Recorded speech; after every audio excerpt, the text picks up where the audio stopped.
आज हम लोगों का क्लास 8 के विज्ञान के पहले पाठ कोशिका का तीसरा दिन है। आज हम लोग कोशिका के घटक के बारे में पढ़ेंगे। कोशिका का सबसे पहला घटक होता है कोशिका झिल्ली, जिसे हम लोग सेल मेम्ब्रेन कहते हैं। इसे हम लोग प्लाज्मा झिल्ली भी कहते हैं। यह कोशिका को आकृति और आकार प्रदान करती है। यह सरंध्र है, मतलब इसमें छोटे छोटे छेद हैं जिससे अंदर के पदार्थ बाहर और बाहर के पदार्थ अंदर आ सकते हैं। यह जंतु कोशिका की सबसे बाहरी परत है, लेकिन पौधों में इस झिल्ली के बाहर भी एक और मोटी परत है जिसे कोशिका भित्ति सेल वॉल कहते हैं। कोशिका भित्ति पौधों में इसीलिए पाई जाती है क्योंकि पौधे अपनी जगह पर स्थिर रहते हैं। उन्हें धूप, वर्षा, तेज हवाओं आदि का सामना करना पड़ता है, इसीलिए उन्हें अतिरिक्त सुरक्षा की ज़रूरत पड़ती है। इसके बाद आता है कोशिका झिल्ली के अंदर कोशिका द्रव्य साइटोप्लाज्म। यहाँ हम पीले रंग से देख पा रहे हैं। कोशिका द्रव्य में ही जिस कोशिका के बाकी सभी अंग माइटोकॉन्ड्रिया, अंतःप्रद्रवी जालिका, गोल्जिकाएँ आदि स्थित होते हैं। कोशिका के अंदर केंद्रक होता है, यह गोलाकार होता है। पौधों की कोशिका में यह बीच से थोड़ा हटकर होता है, लेकिन जंतु की कोशिका में यह बीच में ही पाया जाता है।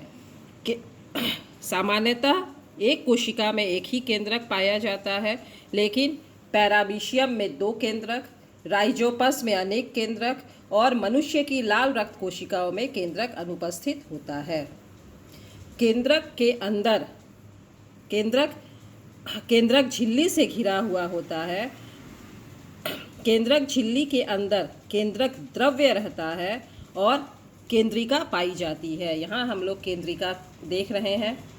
यह केंद्रक झिल्ली में भी केंद्रक रंध्र होते हैं, मतलब छोटे छोटे छेद होते हैं जिससे जो केंद्रक द्रव्य है यह बाहर निकल सकता है। कोशिका द्रव्य और केंद्रक द्रव्य को सम्मिलित रूप से जीव द्रव्य प्रोटोप्लाज्म कहते हैं। जीव द्रव्य जीवन का भौतिक आधार है क्योंकि जीवन की सारी क्रियाएं इसी पर निर्भर होती हैं। केंद्रक के अंदर केंद्रिका होती है। केंद्रक में धागे के समान गुणसूत्र होते हैं। यहाँ पर है केंद्रक के अंदर केंद्रिका और धागे के समान गुणसूत्र। गुणसूत्रों पर दाने के समान संरचनाएं होती हैं जिन्हें हम लोग जीन कहते हैं। जीन सजीवों में आनुवांशिक गुणों के वाहक हैं जो माता पिता में पाए जाने वाले आनुवांशिक गुणों के लक्षणों को अपने आगे की संतति में स्थानांतरित करते हैं। यदि माता पिता लंबे हो तो बच्चे लंबे होंगे। यदि माँ की आंखें नीली हैं तो संभव है कि बच्चे की आंखें भी नीली हों। केंद्रक झिल्ली के उपस्थित होने या नहीं होने के आधार पर कोशिकाओं को हम 2 भागों में बांट सकते हैं।